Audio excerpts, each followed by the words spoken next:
Good day, students. Professor Pontificate here. Your course instructor, Professor Matt, asks that I speak with you today about another basic element of argument, support. Such a kind man, his request I could not deny. Now, you may recall from my previous lecture that we can classify claims into three varieties: claims of fact, value, and policy. Now, unless you find yourself the supreme dictator of a totalitarian state, you will indubitably need to provide support for your claims.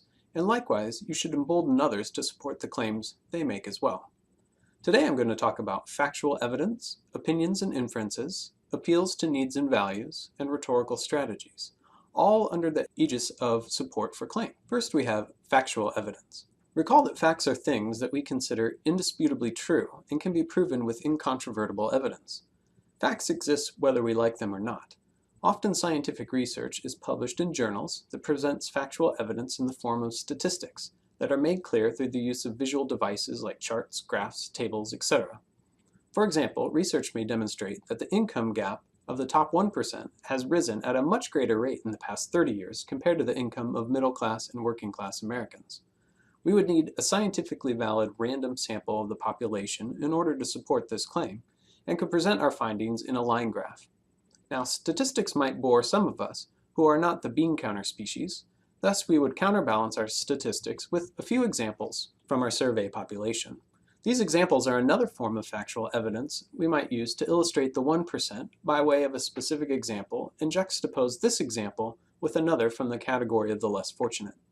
Another type of support is opinions and inferences. An inference is a statement about the unknown on the basis of the known.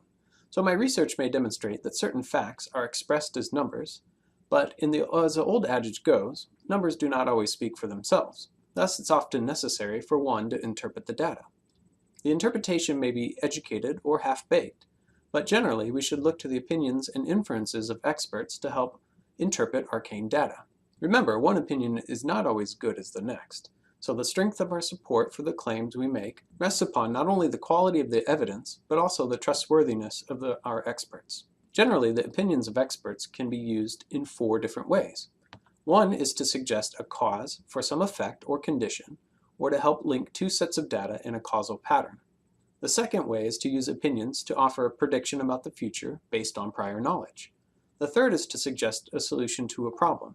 This would be useful in making claims of policy.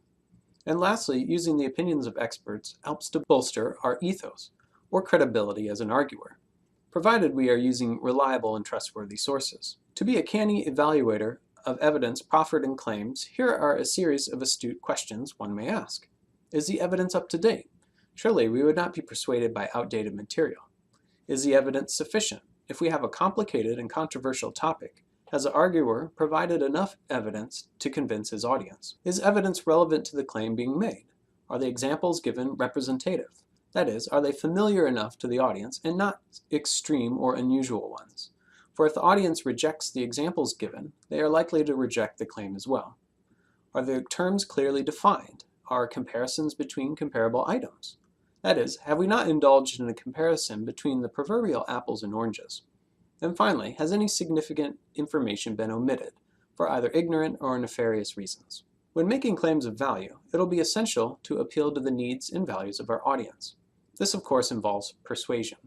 But the bottom line is that our audience must care about our claim in order to be persuaded. When considering the needs, one can ponder the often cited Maslow's hierarchy of needs.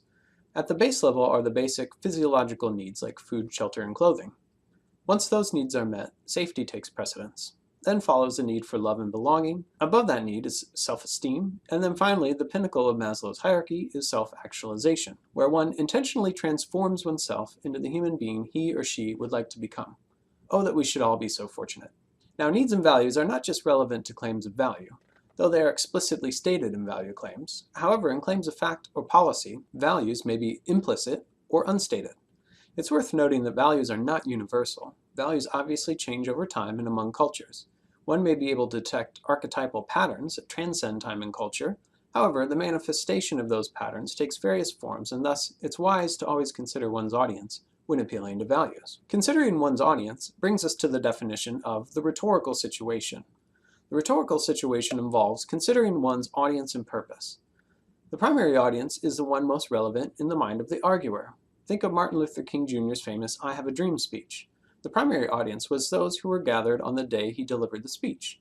A secondary audience would be those who would be affected by the content of his speech, but were not present for its delivery. Now, because the speech was recorded and written down, I would venture a guess that many of you have heard it. You constitute a tertiary level of audience because of your remoteness from the time of the speech. The timing of the argument refers to the first of four rhetorical strategies I will define. The timing of the argument is called the Kairos, a Greek word which translates as the opportune moment. The Kairos will consider why timing is of the essence in relation to the argument. Along with the audience and the purpose, the timing provides another element of the context for the argument and is foundational for understanding whether the argument is successful or not. The three other strategies are what I refer to as the trinity of rhetorical appeals: logos, ethos, and pathos. Logos refers to logic, for we as humans are, at least in part, rational beings, and thus we make decisions and are persuaded by logic and rationality. Ethos can be translated in a variety of ways, the most common being credibility, goodwill, and ethics. We humans are also persuaded by moral and ethical arguments that come from trustworthy people who demonstrate goodwill towards their audience. Aristotle said that goodwill is established by demonstrating both knowledgeability of the topic one is talking about, and second, good intentions towards one's audience. Finally, humans are not entirely rational animals. We don't always make decisions in the cold comfort of logic. We also make rash decisions in the heat of emotion, and this is pathos. Thus, tear-jerking stories or adorable kittens may be a guiding basis for effective persuasion. It's worth noting that I believe the most effective arguments take into account all three pillars of the basic rhetorical appeals. That is, they appeal to us logically, ethically, and emotionally. This is Professor Pontificate signing off until next time. Meanwhile, do not consult me with your questions, as I will be too busy engaged with the life of the mind. Instead, consult your course instructor, Professor Matt, a most benevolent human being.